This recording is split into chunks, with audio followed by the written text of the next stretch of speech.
Merci beaucoup, à toutes et tous de vous être connectés pour cette première matinale de l'inclusion numérique.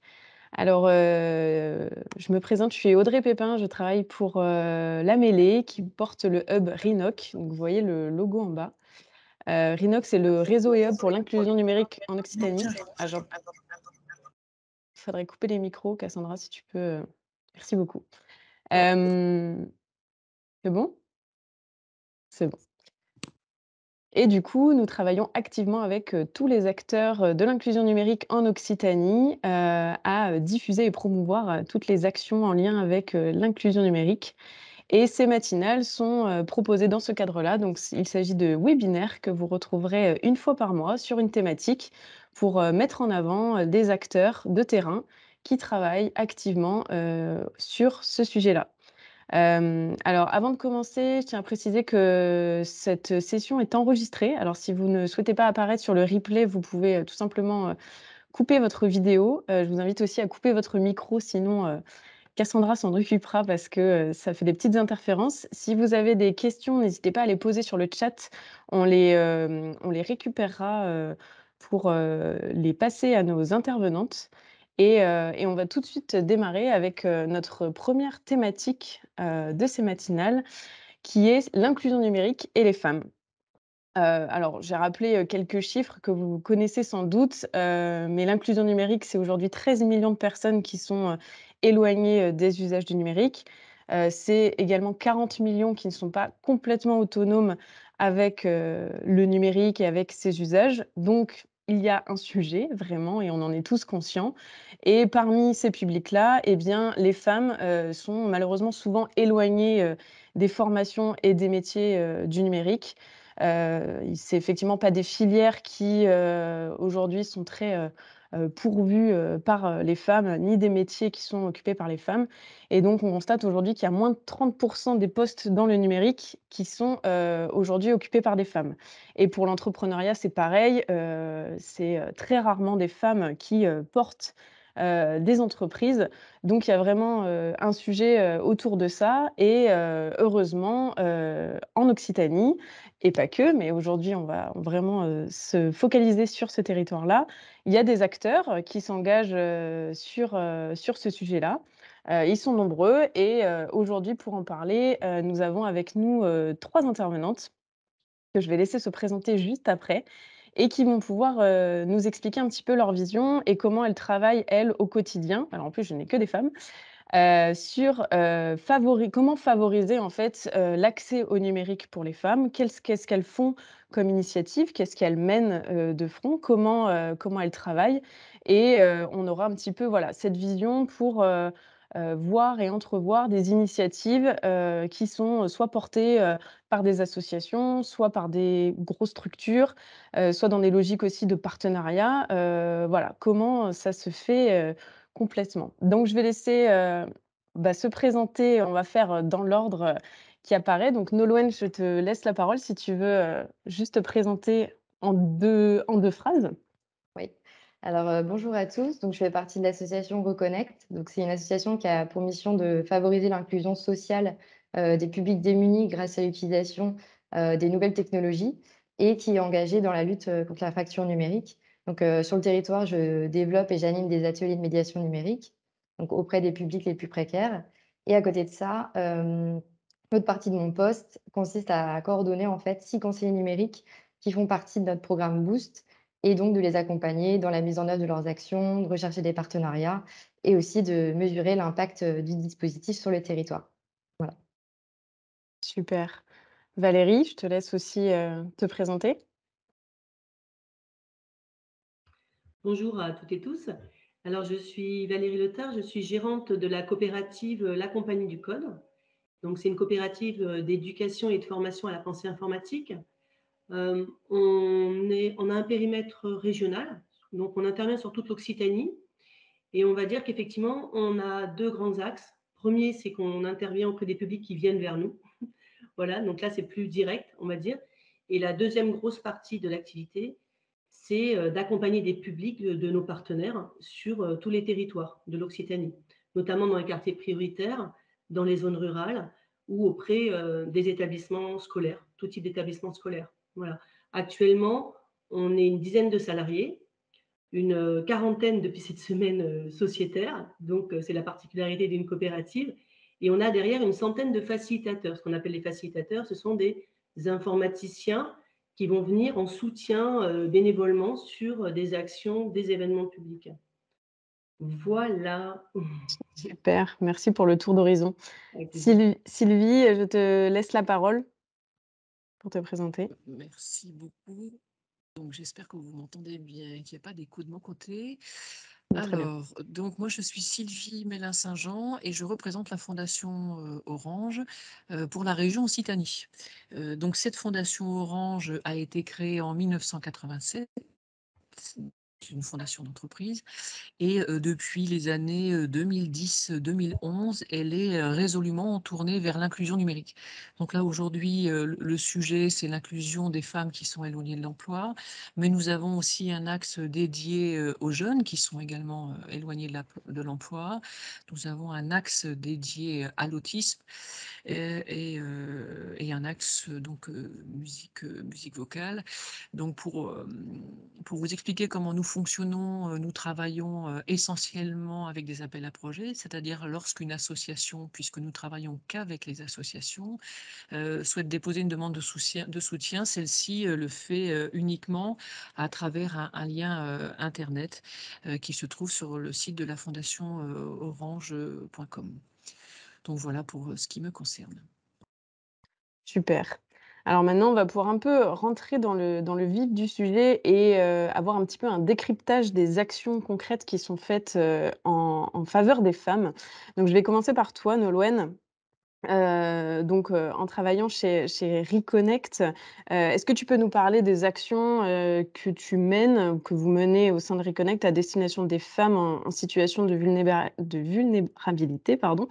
Et comment tu travailles, finalement avec les acteurs locaux pour, mener à bien, ces actions? Ouais, alors d'abord, pour contextualiser justement ce qu'on entend par, femmes en situation de vulnérabilité, ce qu'on peut remarquer, à l'échelle de notre association, c'est que les femmes, elles sont, plus touchées déjà par le cumul précarité sociale et précarité numérique que les hommes. En France, ça va être une femme sur 3 qui est en situation de pauvreté et selon des études qui sont sociologiques et économiques, les femmes et les hommes en situation de précarité, ils sont confrontés à des obstacles et des contraintes spécifiques. Ils ne disposent pas en fait des mêmes possibilités d'amélioration de leurs conditions. Donc, par exemple, les femmes, elles vont avoir des contraintes spécifiques. Elles vont avoir des responsabilités familiales. Donc, souvent, c'est des mères de famille qui, la plupart du temps, sont des femmes au foyer qui s'occupent de leurs enfants et donc elles ont peu de temps à se dégager. Elles font face aussi à une mobilité qui est réduite. Donc, elles se déplacent presque uniquement en transport en commun. Généralement, c'est leur compagnon, en fait, qui va avoir un véhicule. Elles ont aussi un manque de confiance en elles, notamment pour le public allophone. Elles vont avoir peur de s'exprimer, ou de mal comprendre ce qu'on leur dit. Donc elles font face, à différents freins et notamment aussi à des violences administratives. Les violences administratives, ça consiste à confisquer, des documents personnels et ça leur bloque dans leur, demande de droit. Donc ça peut être par exemple, la confiscation des titres de séjour, des papiers de famille, des documents d'identité par rapport aux enfants. Ces différentes violences, en fait, elles vont empêcher les femmes d'être autonomes et ça va aussi les exclure des décisions à prendre pour leur famille et souvent, elles vont être contraintes de rester au sein du foyer. Donc l'insertion des femmes à travers le numérique, il va apparaître réellement comme un levier, en fait, majeur pour leur autonomie et notamment pour leur indépendance, sociale et économique. Cette insertion, elle est souvent compliquée et elle résulte donc d'une dépendance financière et administrative, des femmes à leurs compagnons. Et les femmes, par exemple, précaires ou étrangères, elles vont parfois ne pas avoir les clés ou les codes et elles vont être freinées, par leur manque de connaissance des différentes démarches. Par exemple, ce qu'on voit par rapport à l'échelle de notre asso, pour, tout ce qui va être lié à l'emploi, les candidatures en ligne, le compte Pôle emploi ou le fait d'avoir un compte bancaire à son nom, ça peut être des démarches qui sont, compliquées pour les femmes qui n'ont pas, accès au numérique et qui ne sont pas familiarisées avec ça. Et ces difficultés, elles sont aussi aggravées par le fait qu'aujourd'hui, bah, presque toutes les démarches sont dématérialisées et que ça va s'accroître aussi au fur et à mesure du temps. Donc on a remarqué qu'aujourd'hui, il est nécessaire justement de briser ces barrières sociales, genrées et d'apporter aussi aux femmes des informations et des compétences nécessaires à la prise en charge de leur démarche administrative. Donc sur le territoire, plus particulièrement sur Montpellier, on travaille avec des acteurs locaux, donc par exemple l'association, Mouvement d'Uni 34 qui accompagne, les ex-travailleuses ou les travailleuses du sexe. On intervient sur les cours de français-anglais afin de pouvoir justement, toucher le maximum de participantes, mais aussi, qu'elles soient dans un cadre qu'elles connaissent et du coup qu'elles soient rassurées.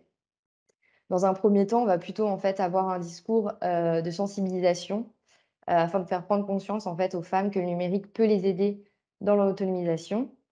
Puis, dans un second temps, après avoir créé en fait un lien de confiance, et des échanges, on va leur proposer sur plusieurs séances de découvrir, l'un de nos outils, donc qui est le coffre-fort numérique.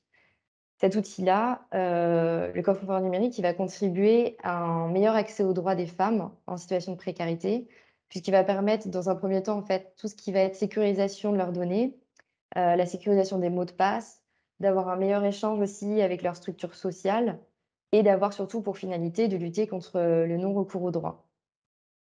Sur le reste du territoire, je vous en parlais tout à l'heure, donc il y a des conseillers numériques du programme Boost qui, mènent différentes actions, auprès des femmes et dans des dispositifs qui sont assez variés. Donc il va y avoir par exemple dans les CADA, c'est les centres d'accueil de demandeurs d'asile, des appartements thérapeutiques mère-enfant, des accueils de jour, voilà des dispositifs assez variés, où ils vont proposer en fait des ateliers numériques pour des démarches, administratives, pour se former ou aussi se divertir. Ça peut être aussi des ateliers qui sont assez spécifiques à destination, par exemple, des mères de famille, donc notamment sur les sujets comme, l'hyparentalité, mais aussi pour les femmes victimes de violences, des ateliers sur le cyberharcèlement ou, sur comment protéger ses données en ligne. Ce qu'on peut en conclure, par rapport à l'utilisation des différents outils numériques, c'est que c'est d'une réelle importance car dans un premier temps, ça va pouvoir, permettre de faire monter en compétence, ces femmes, leur permettre aussi d'avoir un meilleur accès aux droits, mais aussi et surtout, je dirais, de renforcer, en fait, leur confiance en elles, puisque la plupart du temps, c'est quelque chose qui est perceptible et qu'elles n'ont pas et qu'elles acquièrent au fur et à mesure, en fait, des ateliers. Donc voilà à peu près ce qu'on mène sur le territoire comme différentes actions. Super et du coup, Nolwenn, comment les femmes sont redirigées vers, vers enfin, ont connaissance en tout cas de tout ce dispositif? Comment, est-ce que vous appuyez sur des associations, des structures qui redirigent vers vous? Comment ça se passe? Oui, tout à fait. En fait, on va travailler en complémentarité du coup avec, soit les associations locales, ou soit les structures. Donc, on travaille, réellement avec, les structures, médico-sociales ou sociales, du territoire et avec, les partenariats qu'on a pu donc créer, les personnes vont nous rediriger, donc par exemple là des femmes pour pouvoir, monter des ateliers, ou, pouvoir aller faire des permanences en fait dans certains lieux. Super. Alors là, on va basculer, sur un autre, sujet donc avec, Valérie. Donc toi Valérie, tu travailles, à la Compagnie du Code et donc tu, mènes des actions pour, faciliter, l'accès au code pour tous et pour toutes. Donc je sais qu'il y a, voilà une sensibilité, en tout cas des actions qui sont menées, directement pour les femmes. Est-ce que tu peux nous expliquer un petit peu l'engagement de la Compagnie du Code, sur ce sujet-là et comment ça se traduit, au quotidien? Et avec plaisir. Eh bien, en fait, la compagnie Code, comme c'est une coopérative d'intérêt collectif, en fait, les fondateurs de la compagnie Code avaient déjà cette fibre-là, c'est-à-dire de travailler sur les questions d'équité. Donc à la base, ce sont des informaticiens, des développeurs, des développeuses qui ont monté cette coopérative. Et en fait, l'engagement, il est fort dans le sens où on s'est structuré pour pouvoir, être agile et itinérant à la base. On n'avait pas de locaux au tout début, pour pouvoir aller là où sont les publics, hein. Voilà. Donc, on a la chance, effectivement, d'avoir eu du matériel qui nous a été donné, du matériel de seconde vie par des entreprises, donc les premières entreprises des fondateurs, puis d'autres entreprises.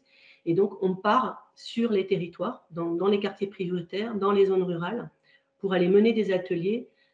Dès qu'une association ou un collectif d'acteurs nous dit OK, bingo, on a ce qu'il faut pour vous recevoir. Voilà. Donc la coopérative, c'est une coopérative d'éducation populaire. Alors c'est important de le dire parce qu'effectivement, nos salariés sont des médiatrices et des médiateurs informatiques, donc ils sont formés pour accompagner les publics et ils ont une forte sensibilité sur les questions d'égalité, voilà, et notamment de repérer les trous dans la raquette ou les défauts d'encadrement ou les défauts de, de langage quand il s'agit effectivement d'accompagner les publics. Voilà. Donc, elles ont été formées, ils et elles. Maintenant, on a 3/4 de femmes dans les médiateurs et médiatrices. Donc, c'est plutôt des médiatrices qui parlent aux femmes quand elles animent ces ateliers sur les territoires. Voilà. Donc, notre engagement, c'est d'être là où sont les femmes, mais pas que les femmes. C'est-à-dire que l'idée, c'est vraiment de mailler tout le parcours à partir des plus jeunes. Donc, les jeunes filles, les ados, les post-bac, et puis ensuite les femmes en recherche d'emploi, en reconversion, ou intéressées en tout cas par ces thématiques-là. Et ensuite, on maille le parcours de ces femmes-là. C'est-à-dire qu'effectivement, nous aussi, on a des conseillères numériques France Service, donc on a les premiers ateliers d'autonomie dans nos locaux, voilà. Et on peut aussi aller dans les locaux de structures qui n'en ont pas, qui n'ont pas de médiateurs ou qui n'ont pas de personnes qui peuvent animer des ateliers d'inclusion numérique. Et ensuite, on a monté ces ateliers parce qu'effectivement, on a toute la suite. On peut sensibiliser ces femmes à ce qu'est le langage informatique, à être agile avec les outils numériques et se les approprier pour créer des projets qui font sens pour elles. C'est-à-dire en fonction de leur projet, si elles ont un projet pro, un petit projet pro, si elles ont une passion, voilà, si elles veulent faire avec leurs enfants aussi, c'est possible. Donc, on s'appuie vraiment, l'accroche, c'est de se dire, bah, OK, faisons des projets qui leur parlent et ensuite, ça ira de soi. C'est-à-dire que la partie désacralisation du code et l'utilisation des outils se fera de façon assez naturelle et on démontre par là qu'effectivement, c'est accessible à toutes les femmes qui veulent y aller. Donc, en fait, on a un parcours avec différentes actions. Les premières, c'est ce qu'on appelle, vous avez peut-être dû entendre parler de ça, les coding cocktails ou coding café. Donc, on vient faire un atelier de code de jeu assez ludique et convivial pendant 2 heures, entre 1h30 et 2 heures. Puis, on prend un temps pour dire vers quel type de métier ça peut mener quand on s'intéresse au langage informatique. Et ensuite, après avoir fait un petit balayage comme ça des métiers, on dit, ben, regardez sur votre territoire, en fait, vous avez des formations accessibles, courtes, longues, en autonomie, en accompagnement, sur un organisme de formation ou pas. Et c'est accessible pour vous et il y a des structures pour vous accompagner. Voilà. Donc ça, c'est la première action phare qui est pour nous importante. Elle est financée à la fois par la région, parce qu'on a dans le cadre de Info Métiers, mais elle est financée aussi par des fonds de fondation. Et avec le projet numérique pour elle, c'est notre première clé d'entrée, voilà, les codings. Et ensuite, on propose des plus, c'est-à-dire soit des ateliers hebdomadaires pour aller plus loin, soit des séquences de 2 à 3 ateliers, donc en une journée ou 2 journées sur le territoire, sur la structure qui nous reçoit. Par exemple, sont en train de tourner les ateliers dev web pour les femmes, uniquement pour les femmes, sur toute la région en ce moment. Donc, à chaque fois, le même principe, hein, c'est-à-dire on crée un premier petit projet qui fait sens pour les femmes qui sont là présentes. Et puis ensuite, on a ce qu'on a mis en place avec effectivement l'équipe de Numérique pour elle et la Mêlée il y a maintenant quelques mois de ça, les premiers projets d'immersion à la découverte des métiers du numérique. Et ça, vraiment, c'est vraiment chouette. On était très motivés pour mettre ça en place et vraiment tous nos partenaires ont participé à cette mise en route, on va dire. Et là, effectivement, les femmes sont là pendant 1 semaine, 2 semaines, 3 semaines. Maintenant, on a des projets avec la Fondation Saint-Pon là sur Montauban, où effectivement, elles vont à la fois définir quelles envies elles ont, quelles appétences elles ont d'aller vers les métiers du numérique, et elles vont avoir comme ça, sur tout le projet, des ateliers de découverte des langages informatiques, divers ateliers conviviaux. Voilà, elles vont passer par la programmation sur écran, mais elles vont aussi mettre en route de l'électronique, pourquoi pas commencer à toucher à la robotique, à l'intelligence artificielle, à la cybersécurité. Donc là, on désacralise. Et pendant toute cette période, elles rencontrent des professionnels, donc des entrepreneurs, des entreprises ou des acteurs indépendants, des femmes surtout, et quelques hommes, qui viennent parler de leur métier. Et à la fin du projet, vers la fin, elles rencontrent des organismes de formation. Et leur projet, comme ça, s'affine pendant toute la période d'immersion. Et au sortir de cette période, effectivement, elles peuvent faire le choix d'aller vers une alternance parce on les aura mises en contact avec les acteurs qui peuvent les accompagner ou vers une formation plus ou moins courte, quoi. Voilà. Donc, quoi vous dire de plus? En tout cas, merci, Nolwenn, d'avoir balayé effectivement, et avoir répété effectivement où étaient les freins, pour les femmes dans la société et pourquoi c'était aussi complexe d'aller, vers ces métiers-là. Alors nous, c'est vrai qu'effectivement, sur les freins techniques, on essaye de faciliter au maximum, l'accès en venant avec notre matériel, en prêtant du matériel à ces femmes-là. On a une charte avec, la possibilité de prêter du matériel informatique et on a un partenariat aussi avec une entreprise d'insertion pour acheter du matériel, à un premier prix. Ça, c'est important aussi et après le deuxième levier, effectivement, c'est le sens qu'on y met derrière. Donc, l'aspect, accroche en fonction de son projet, convivialité, des espaces, confort agréables, voilà. Et si elles ne peuvent pas venir, c'est nous qui allons à elles. Donc du coup, toi, tu interviens quand même vraiment beaucoup sur la partie, réinsertion, formation et puis aussi, redonner un peu confiance et découvrir ces métiers-là. Tu as parlé des coding goûters, des coding cocktails qui peuvent se faire un peu partout. Si, là, il y a des gens qui sont connectés et qui, veulent, du coup, se mettre en relation avec toi pour potentiellement accueillir un coding, goûter dans leur structure, comment ça se passe, concrètement, sur la mise en place, l'organisation, la communication et cetera? Est-ce que tu peux juste, Bien sûr. Alors effectivement, tu as parlé des coding goûter parce que c'est toute la partie, parcours jeunesse, hein, c'est-à-dire qu'on intervient actuellement, pareil, de même manière, hein, c'est-à-dire désacralisation par les coding goûter, puis des ateliers dans les écoles ou des ateliers dans les structures d'éduc-pop dans le quartier, pour qu'on soit dans l'école et hors l'école et ensuite des projets à plus long terme avec les jeunes. Mais comment ça se passe avec les structures qui peuvent nous recevoir? C'est très simple, elles nous contactent, on leur envoie un petit formulaire pour savoir ce qu'elles ont comme salle et si elles ont du matériel ou pas de matériel, si elles ont du Wi-Fi ou pas de Wi-Fi. On peut se débrouiller sans Wi-Fi aussi. D'ailleurs, je fais une parenthèse pour dire qu'on peut aussi parler d'informatique sans ordinateur. Voilà, mmh. le courant de l'informatique sans ordi est là et il est très chouette et on s'amuse beaucoup. Voilà. Et là, effectivement, on se déplace et un atelier, ça prend entre 1 heure et demie et 3 heures parce que les moments d'information et de débriefing et de convivialité à la fin de l'atelier, c'est très important. Mais voilà, vous pouvez être un centre social, une association qui accompagne les familles, une maison des solidarités, une collectivité. Ça peut aussi, on peut venir dans une petite mairie, on peut venir dans une école. Voilà. Dès qu'il y a un espace suffisant, on peut venir en extérieur aussi. Enfin, on considère qu'il n'y a pas de frein pour faire ce type d'atelier et que nous, voilà, on s'adapte. On a du matériel maintenant beaucoup plus léger. Tous les médiateurs et médiatrices partent par le train, par les transports co, avec des caddies, avec du matériel et puis un sac à dos, et ça suffit. Donc vous pouvez nous contacter, il y a aucun souci. Super. Et est-ce que tu as, peut-être un exemple ou une histoire sympa à nous raconter, d'une femme qui serait passée par vos ateliers et qui, finalement après, a rejoint une formation? Enfin, j'imagine que tu en as plein, mais est-ce que tu gardes contact avec certaines et puis, est-ce que Oui, tu as bien une belle sûr. histoire? Ouais. Ouais.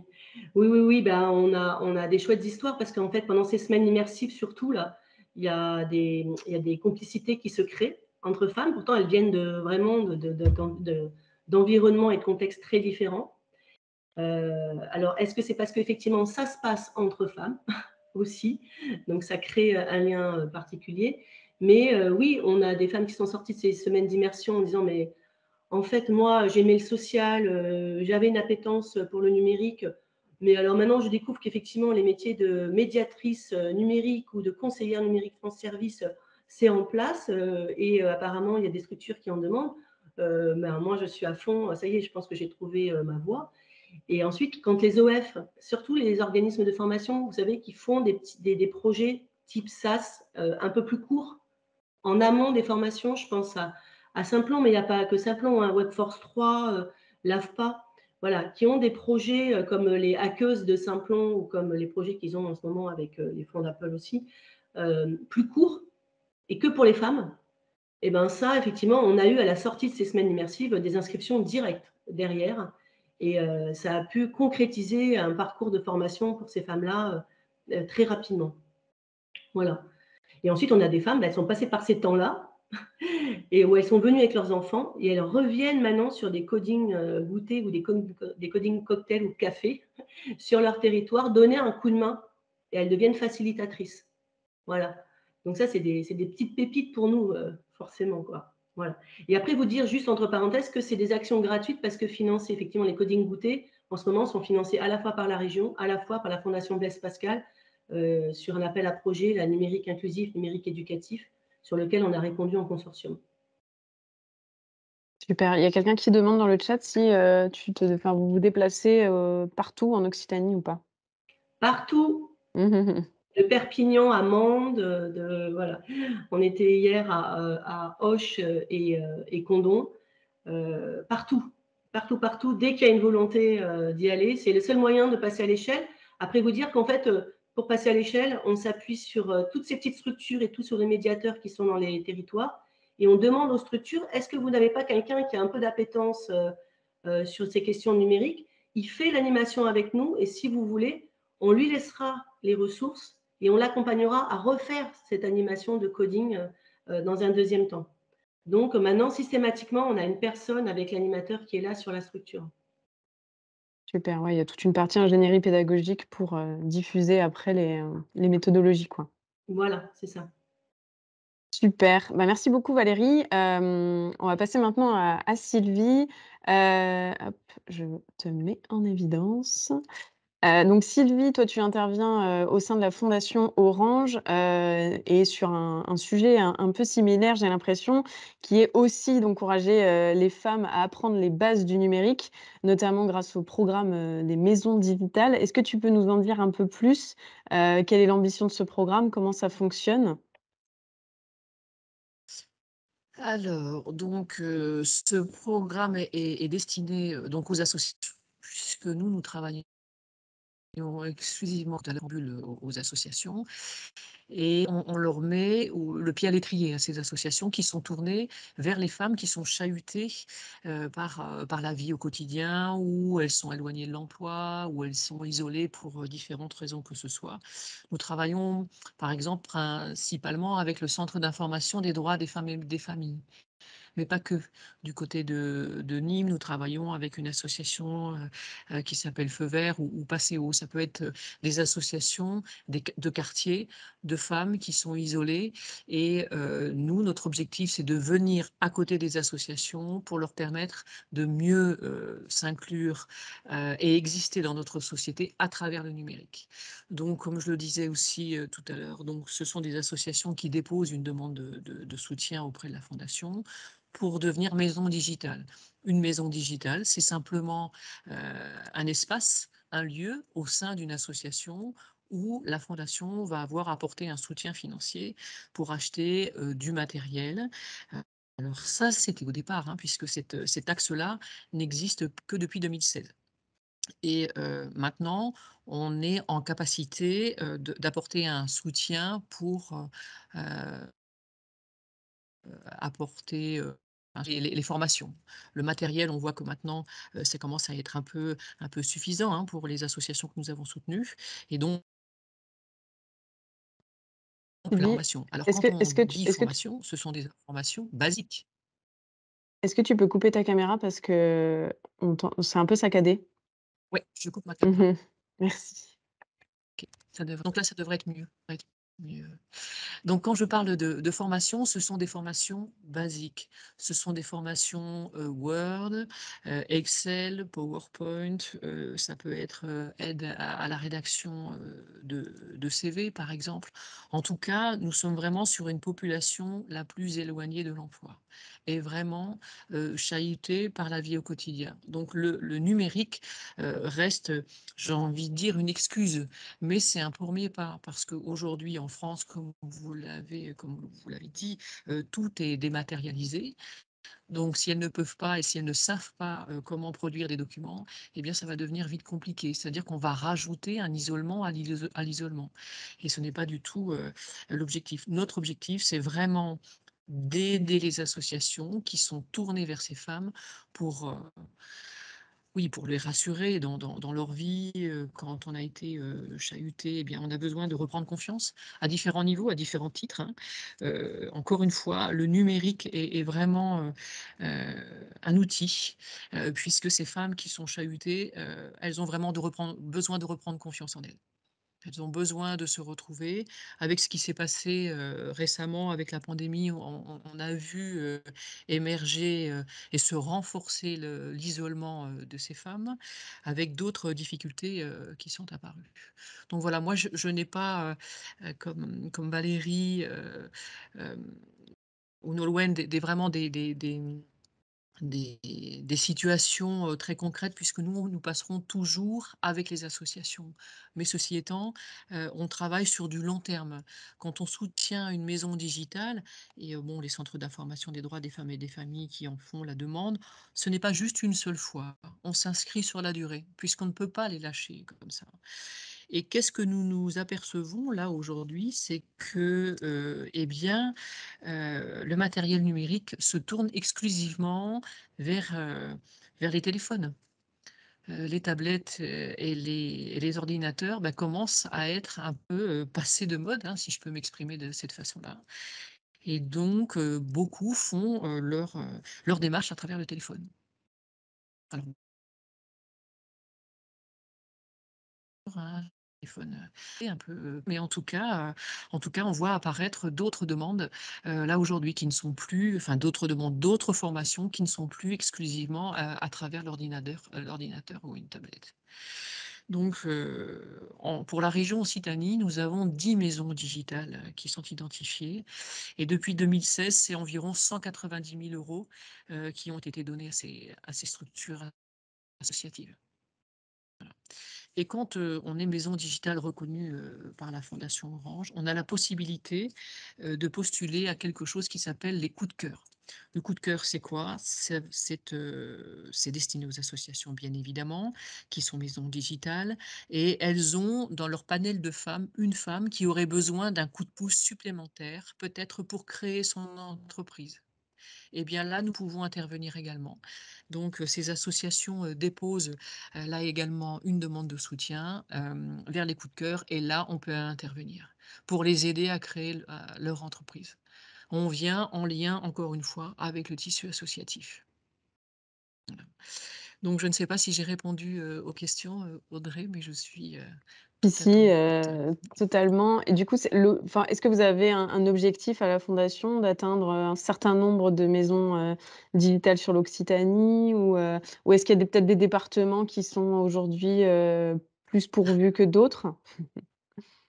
Alors, on n'a pas d'objectif. L'objectif, nous concernant, c'est que les personnes qui sont isolées, puissent mieux se réintégrer dans la société. On n'a pas c'est compliqué d'avoir des objectifs. La finalité serait qu'elles se réconcilient avec notre société et qu'elles retrouvent un emploi. Mais ça, c'est compliqué. On est vraiment sur du long terme, voire du très long terme. Heu, il y a des départements qui sont pas trop pourvus de maisons digitales, donc nous en avons dans l'Aveyron, nous en avons en Lozère, nous en avons dans le Gard, nous en avons dans l'Hérault, dans les Hautes-Pyrénées, dans le Gers, en Haute-Garonne et puis Aveyron, je l'ai dit, nous n'en avons pas dans le Lot, étonnamment. Nous n'en avons pas dans l'Ariège non plus. Voilà. Alors D'accord. après, il y a différentes raisons, hein, peut-être que les associations n'en expriment pas, enfin n'en ont pas le besoin. Il faut vraiment que ça corresponde à un besoin du tissu associatif. Alors après, comment on fonctionne? Comme moi, je représente la Fondation pour la région Occitanie, je vais à la rencontre des associations et lorsqu'un soutien, est apporté, je vais voir comment fonctionne ce soutien. Est-ce que vraiment ça correspond à la demande qui nous a été formulée? Est-ce que les acteurs des associations sont satisfaits, de ce que nous avons apporté? Et bien évidemment nous aimons échanger avec les bénéficiaires, puisque notre cœur, c'est les bénéficiaires. Et nous sommes toujours à leur écoute. Et ça, c'est vraiment important.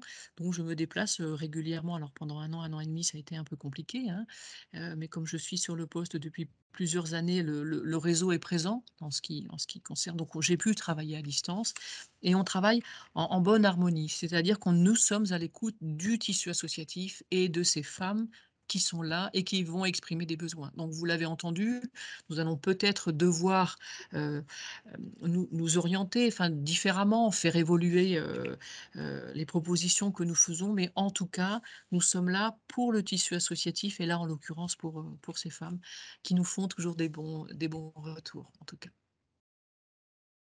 Super, je crois que Valérie, veut intervenir. Vas-y Valérie.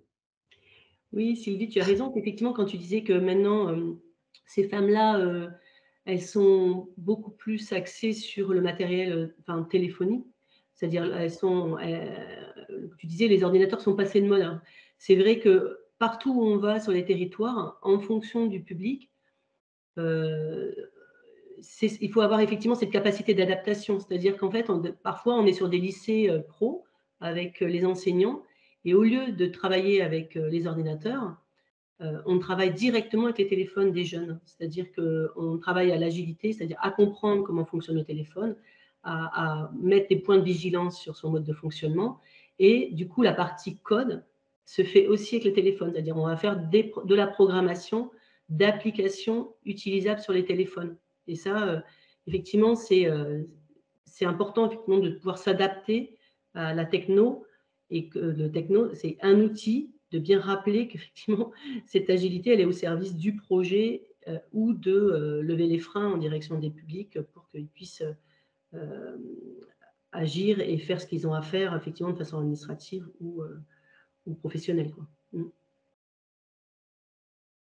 Et du coup, Sylvie, il y a un parcours qui est proposé, j'imagine, pour les associations, enfin, comment ça se passe? Vous les rencontrez, vous échangez avec elles et puis ensuite vous voyez si vraiment c'est possible, qu'elles basculent sur, le profil maison digitale, comment ça se passe, concrètement?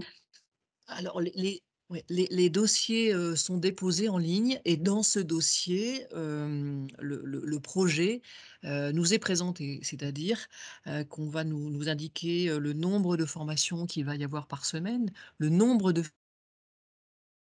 femmes vont être, concernées et l'objectif qu'ils souhaitent atteindre.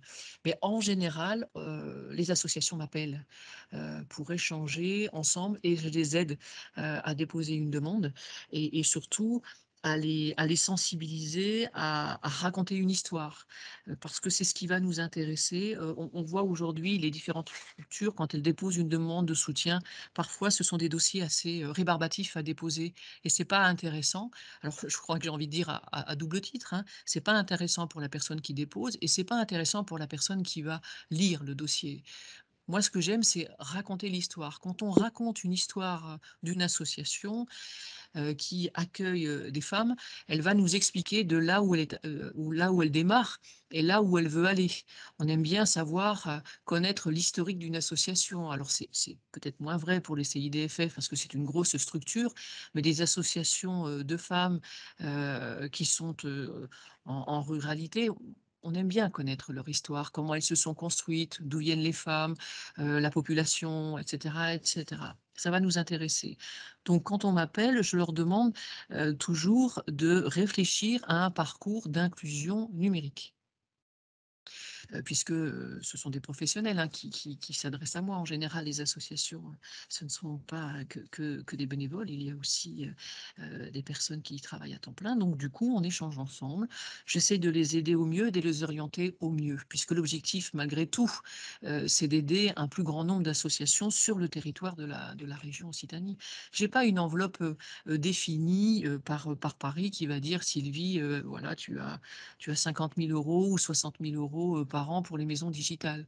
Non, ça ne fonctionne pas du tout comme ça. Ça fonctionne, par la qualité, du dossier déposé et par la solidité de la structure. Nous sommes obligés de regarder le côté financier également de la structure pour ne pas mettre les femmes en difficulté. Ah d'accord, bien sûr. Je ne sais pas si j'ai répondu. Si, si, totalement. Merci. J'ai l'impression du coup à travers tous vos témoignages que, le maillage territorial et puis en tout cas le lien avec, les structures, la complémentarité, des différents, acteurs est au cœur aussi quand même des sujets et des enjeux. Nolwenn, toi, sur, Reconnect, c'est un sujet vraiment le maillage, territorial? Comment vous allez un peu chercher des nouveaux, partenaires ou trouver, voilà, des structures qui vont vous aider ou relayer et comment vous pourriez aller plus loin ou en tout cas, c'est quoi les souhaits, pour l'avenir, pour aller encore plus loin? Alors, pour justement, rentrer entre guillemets «en contact» avec les personnes, ça passe beaucoup par, des rencontres qui sont informelles dans un premier temps. Soit en fait, c'est à travers, justement des événements qui va avoir lieu sur le territoire, ou soit parce que des personnes ont entendu parler de nous ou nous qui avons remarqué une association et donc on va plus se diriger vers ces personnes pour, leur proposer, hem d'envoyer soit un conseiller numérique ou de faire des permanences concernant, par exemple, le coffre-fort numérique. Et à plus long terme, je dirais, c'est surtout, on fonctionne beaucoup par tout ce qui est, appel à projets. Vu qu'on est une association, on recherche des financements et donc on essaye, à chaque fois dans nos appels à projets, d'être en contact aussi avec des partenaires pour pouvoir sur le territoire, créer en fait et monter des projets avec des associations identifiées ou des structures identifiées. Donc voilà, ça se fait beaucoup, par la recherche et puis, je dirais un peu le bouche à oreille et c'est beaucoup voilà, faire, faire en sorte que les personnes sur le territoire, nous connaissent donc participer à des rencontres et autres pour pouvoir aussi, bah, identifier et savoir les besoins des structures. Et puis, si ça correspond justement, à leurs besoins, pouvoir leur proposer, différents outils, numériques à mettre en place avec eux. Super. Alors, on a quelqu'un sur le chat qui nous dit, donc c'est Maëva: «Je suis coordinatrice d'une association de proximité sur Montpellier qui travaille avec environ 200 habitantes du quartier Mosson, principalement allophones et en situation d'analphabétisme. Je pense que nous pourrions travailler avec toutes vos structures». Super, effectivement, c'est vrai qu'il y a un sujet vraiment en complémentarité, sur ces sujets-là. D'ailleurs, s'il y a des personnes, qui sont présentes aujourd'hui qui, font déjà des choses sur le sujet ou qui ont envie, d'amorcer des choses, n'hésitez pas à ouvrir votre micro et à demander la parole, hein. Vous pouvez, totalement, exprimer un petit peu ce que vous faites. Je ne sais pas s'il y en a qui ont envie de s'exprimer, sur le sujet, qui font déjà des choses ou qui ont envie de je vois que Karima a activé son micro. Karima Nakou. Donc, je suis responsable d'un tiers-lieu insertion, formation, emploi qui s'appelle le CAPAR, qui est porté par Carcassonne Aglo et qui travaille effectivement dans la mission et en particulier de travailler sur l'inclusion numérique, sensibilisation numérique. J'ai eu l'occasion de rencontrer Valérie Letard, je ne sais pas si elle se souvient. On avait déjà organisé en première une petite action sur le code qui a plu. Aujourd'hui, le tiers-lieu se développe. On a pas mal de partenaires qui viennent ici travailler, se rencontrer, échanger.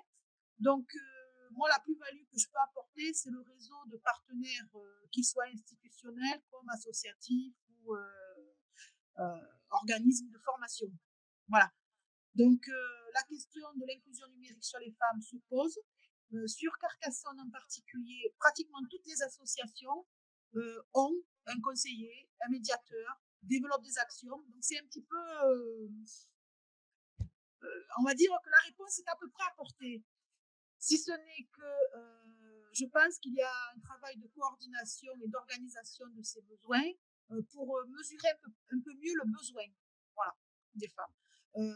Là, j'ai rencontré ma collègue qui travaille sur les publics analphabètes, illettrisme, et on est en train de réfléchir effectivement à un outil ou en tout cas une façon d'amener ces personnes à l'apprentissage du français via un outil numérique, par exemple. Voilà. Donc ça va se faire au KPR, puisqu'on est équipé de l'ultra haut débit, on a les ordinateurs, enfin, c'est l'espace dédié. Voilà, donc j'allais dire que toutes les personnes présentes là sont à un moment donné susceptibles de m'avoir au téléphone. Enfin, je les solliciterai peut-être pour organiser une rencontre avec les partenaires ici, et chacun va peut-être trouver une réponse, en tout cas à leurs questions, quoi. Voilà. Merci En bref, Karima. de façon spontanée. Merci. S'il y a quelqu'un d'autre qui souhaite prendre la parole, n'hésitez pas. Attends, je coupe juste le micro, hop. Justement, du coup, est-ce qu'il y a des choses qui sont faites de votre côté, Valérie, Sylvie ou Nolwenn, pour mesurer, justement les besoins ou des femmes sur ces sujets-là? Comment vous sourcez un peu les besoins, terrain des participantes? Valérie? Bah, de notre côté, en fait, on est accompagné. Alors c'est pour ça, le passage à l'échelle, il est important, comme disait Nolwenn, d'avoir les partenaires. Il est important d'aller chercher les partenaires et les moyens pour pouvoir, agir. Donc autour de nous, on a la Simplon Foundation, on a la fondation Blaise Pascal et on a d'autres partenaires qui eux-mêmes, sur le terrain, récupèrent aussi des données sur, les besoins des acteurs associatifs ou, établissements scolaires. Voilà et on sait, notamment, ben, avec, RINOC, on a fait tout un travail avec les collectivités et les partenaires là sur la question sur un diagnostic des freins à l'accès aux métiers, du numérique. Donc il est clair que les postes, de niveau bac+1, 2, 3, sont, non pourvus et il y a beaucoup de postes sur lesquels, il y a des possibilités, un potentiel et sur lesquels les publics ne vont pas. On a travaillé aussi avec, les organismes de formation dont on sait qu'effectivement à l'entrée de l'organisme de formation, il y a des échecs à l'entrée. Donc, on a eu ces retours terrain qui nous disent qu'effectivement sur la partie, accompagnement, découverte, désacralisation, il y a aussi vraiment la brique consolidation à amener. Peut-être que dans 20 ans, il y aura peut-être moins besoin, mais effectivement, comme on a un problème on a un retard, on va dire, voilà. Moi, je travaille beaucoup avec l'éducation nationale, donc je vais faire attention à ce que je dis et j'aime beaucoup les enseignants avec qui on travaille et j'adore bosser avec eux. Mais eux-mêmes le disent, c'est-à-dire que tout est en marche. Il y a effectivement il y a une contradiction entre les moyens qu'ont les enseignants pour accompagner les jeunes sur les questions de l'informatique, enfin du numérique globalement, mais nous, effectivement, sur la question de l'informatique et des langages informatiques. C'est au programme scolaire. Voilà, on vient, hein, comme, à chaque fois qu'on peut sur le plan académique de formation et on vient avec des financements autres sur voilà, des webinaires pour les enseignants, des kits ressources mis à disposition aussi. Donc ça, on le fait couramment. Mais effectivement, il y a un différentiel encore entre ce qui devrait être attendu pour que ces jeunes puissent sortir avec les bagages qu'il faut pour aller postuler sur les emplois qui sont disponibles. Voilà. Donc cette histoire de consolidation des prérequis, donc accompagnement effectivement des établissements scolaires, hein, plus ça va, plus les enseignants montent en compétences sur ces sujets, mais il y a encore beaucoup de travail à faire. Donc, et mes consolidations des prérequis pour les adultes après le bac ou pour des femmes en reconversion, pour pouvoir s'orienter vers les formations professionnelles, ça c'est vraiment une brique sur laquelle on avait identifié qu'il fallait travailler. Très bien. Nolwenn, Sylvie, vous, est-ce que du coup, vous avez pu aussi, demander un peu les retours terrain pour, essayer de sourcer les besoins? Bon, Sylvie, du coup, c'est un peu particulier puisque alors c'est plutôt les besoins finalement des associations et des structures. J'imagine que vous avez fait plutôt des entretiens avec les associations? Ouais. Oui, oui, oui, oui, c'est tout à fait ça, hein. Nous faisons des entretiens, réguliers, avec les associations.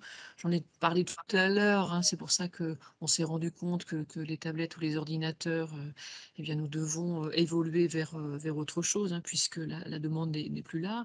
Nous travaillons aussi, avec des ONG, hein, puisque nous sommes présents, beaucoup en Afrique. Enfin, en tout cas, donc Paris, puisque moi je ne représente que l'Occitanie, mais à Paris, donc il y a une personne aussi qui est en charge des maisons digitales et qui va travailler avec différents acteurs, hein. Par exemple, l'UNICEF, je viens de citer, les différentes ONG. On a la Fondation des Nations unies pour la population, qui démontre que les filles, scolarisées, hem, enfin, dans différents pays en voie de développement, devront se marier assez rapidement. Enfin bon, voilà, donc on est aussi là-dessus. On prend, on prend toutes les données qui nous sont données dans le cadre des femmes, des jeunes filles pour que demain elles puissent mieux s'insérer encore une fois, hein, dans notre société et avoir des parcours différents, enfin autres en tout cas que de se marier, très rapidement. Mmh. Voilà, et pour pouvoir, faire en sorte qu'elles existent, donc voilà, nous, on est vraiment, voilà, partenaire à côté du tissu associatif et à côté de grosses ONG pour avoir un retour. Mais le retour terrain est toujours important, hein, ça, Oui, c'est bien sûr. sûr, c'est évident. Nolwenn, j'imagine que c'est aussi, un sujet important d'avoir les retours terrain pour, ajuster aussi vos actions? Oui, tout à fait. On travaille, surtout, en fait, je dirais, avec, les travailleurs sociaux. C'est eux qui vont, nous aider, dans un premier temps, justement, à identifier réellement, les publics qui vont avoir des besoins assez spécifiques. Donc notamment par rapport aux femmes, lors des entretiens, en fait, que les travailleurs sociaux vont pouvoir avoir avec, une personne, ils vont pouvoir voir si la personne a des difficultés sur certains sujets ou si elle a besoin, d'un accompagnement, par exemple, sur, l'insertion professionnelle et en fonction de ça et des retours terrain justement, on va pouvoir, au fur et à mesure, mettre en place, des ateliers ou des solutions en tout cas qui seront, adaptées au public et nous par la suite aussi, faire un retour, aux travailleurs sociaux, et aux chefs de structure pour qu'ils puissent aussi voir l'impact, et mesurer en fait, tout ce qui aura pu être mis en place et qui aura pu aider justement, les personnes dans leur, autonomisation et ça, c'est justement important de travailler, en complémentarité avec eux, que ça soit eux comme nous qui puissions donner, différentes informations, en fait. D'accord, super. Bah, merci, en tout cas pour, tous ces témoignages. On arrive, au terme de ce webinaire. Je ne sais pas s'il y a d'autres questions ou quelqu'un qui veut prendre la parole. En tout cas, voilà, c'était la première édition des matinales de l'inclusion numérique, organisée par Inoc. Sachez qu'à l'avenir, il y en aura, chaque mois avec des thématiques différentes. Donc vous retrouverez tout sur le site, Rinoc. Il y a Louis qui a mis le lien dans le chat, donc n'hésitez pas à aller faire un tour sur, le site si jamais vous n'êtes pas trop au courant de ce qu'on fait au sein de Renoc. On s'occupe de pas mal de sujets et n'hésitez pas aussi à nous soumettre, des idées. Si jamais vous avez envie de mettre en avant, une initiative, ou ce que vous faites sur les territoires, ces rendez-vous, sont, dédiés à ça. Et donc il y aura une thématique qui sera traitée chaque mois et on se charge de mettre à l'honneur, des initiatives. Donc là, aujourd'hui, c'était, Read Connect, la Compagnie du Code et la Fondation Orange sur le sujet de l'inclusion numérique, et des femmes. On enverra bien sûr, le replay et puis, un petit compte rendu, de ces échanges-là avec les coordonnées de nos intervenantes. Comme ça, vous pourrez aussi échanger, avec elles, à l'issue de ce webinaire. Voilà, mais n'hésitez pas si jamais vous avez des dernières questions, sinon, on va conclure. Merci Bah, je beaucoup voulais en tout juste cas. préciser, ouais, Audrey, je voulais juste Mmh, préciser qu'effectivement, j'ai mis 2 liens moi aussi. Je me super, suis permise de mettre le lien, pour celles qui sont intéressées, les structures intéressées du projet Intrépide de la Tech, plutôt orienté, jeunesse et le projet, bah, le site de Numérique pour elles aussi, puisque, voilà, on est partenaire du projet Numérique pour elles et que ça va au-delà des interventions, scolaires, mais c'est aussi des ressources pour les enseignants et c'est des projets avant les interventions et des projets post-bac aussi avec des rencontres de pros, du mentorat. Donc, ça peut être intéressant pour des structures là sur le territoire aussi. tout à fait. Donc vous l'avez compris, il y a beaucoup d'initiatives sur ce sujet-là, donc vous n'êtes pas tout seul si vous avez envie de travailler et de vous adresser au sujet des femmes. Donc en tout cas, n'hésitez pas. Merci beaucoup, d'avoir participé à ce webinaire. Merci Nolwenn, merci Valérie, merci Sylvie. Et puis, moi je vous souhaite à tous et à toutes une très bonne journée et je vous dis à bientôt.